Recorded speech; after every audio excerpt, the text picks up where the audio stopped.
Димитар Николов Таки веќе не е директор на Интернационалниот фестивал на филмска камера Браќа Манаки. Друштвото на филмски работници како основач на фестивалот во текот на вчерашниот ден не го прифати извештајот за минатогодишното издание на фестивалот и поради програмски несогласувања во однос на насоките во кои треба да се движи истиот, Николов е разрешен од функцијата, велат од Друштвото на филмски работници. Во кратко образложение соопштија дека извештајот за работа на фестивалот е незадоволителен, а со самото тоа и работата на директорот.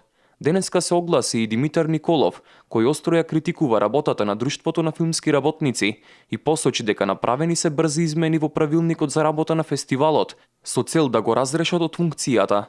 Во неговото соопштение до јавноста стои: на последното собрание на Друштвото на филмски работници што се одржа вчера, на кое не бев присутен поради отсуство од Македонија, раководството на ова здружение по брза перфидна постапка наметна измена на правилникот за работа на фестивалот Браќа Манаки со цел да обезбеди покритие за смената на директор на фестивалот.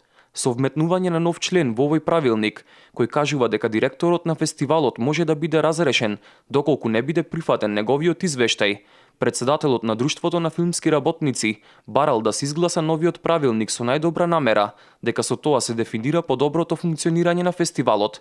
Веднаш потоа го ставил на гласање усвојувањето на извештајот за последното 36-то издание на фестивалот, кој не бил усвоен без образложение зошто.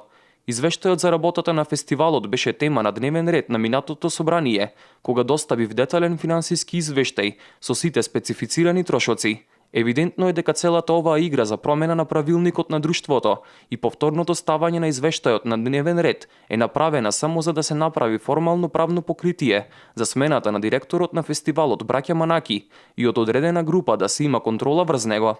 Целта на неговото разрешување била да се прикаже последното издание на фестивалот Браќа Манаки како неуспешно и најлошо во историјата, иако никој не дал негативна оценка за време или по завршувањето на фестивалот, вели Николов во неговото соопштение. Димитар Николов Таки во 2015 година беше назначен за директор на најголемиот филмски фестивал во државата. На таа позиција ја замени Лабина Митевска, која 6 години беше директор на Браќа Манаки. Тој со зголемен буџет доделен од Агенцијата за филм ги прошири програмите и го продолжи време траењето на фестивалот. Од Друштвото на филмските работници засега нема детали за смената на Николов по само едно издание на фестивалот.